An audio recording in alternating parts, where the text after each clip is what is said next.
जिंदगी में रंग भर ले, रंग रंग के जी।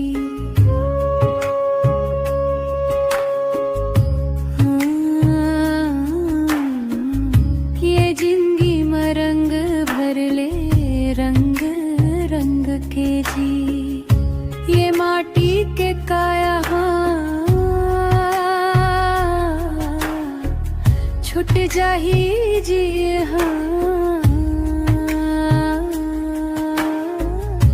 ये जिंदगी में रंग भर ले, रंग रंग के जी।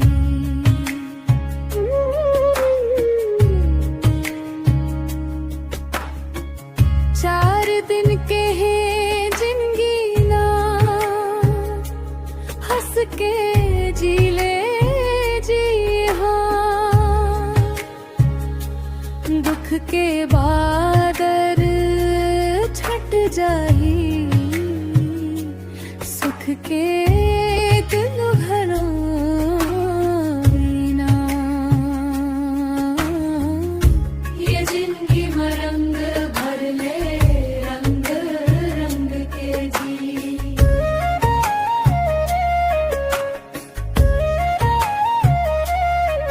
जत का मिले है जिंदगी में वो थरमान तय रख लेना।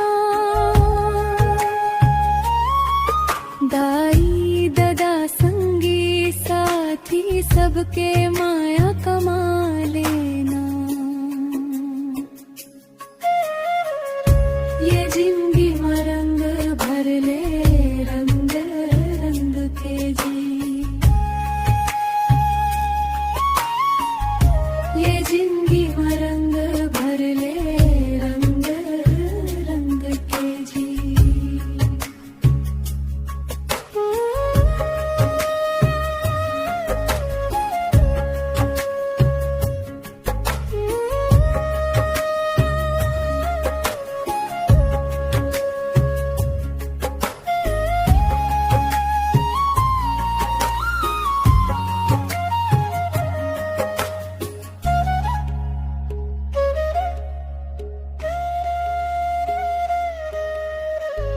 धन दौलत सबो यही रह जाही, संग नहीं जावे हाले काही।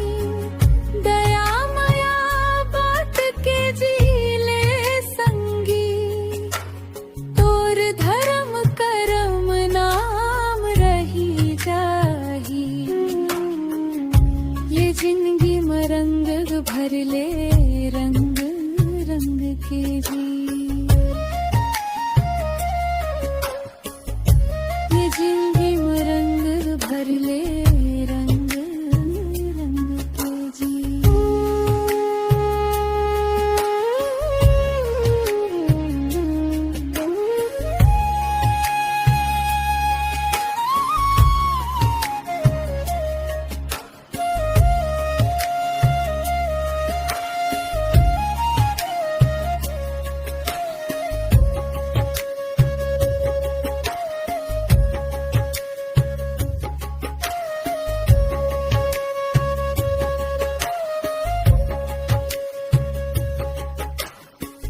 मन में बैर झन पाल संगी,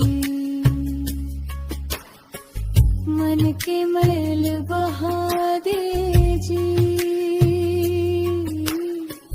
जिंदगी के हर पन्नाला माया के रंग ले सजा दे जी। ये जिंदगी में रंग भर ले, रंग रंग के जी। ये जिंदगी में रंग भर ले, रंग रंग के जी। सतनाम के सुमरन कर ले, गुरु के वचन हृदय ममा धर ले। जैसे होते अंधियारी रखिया फेरा,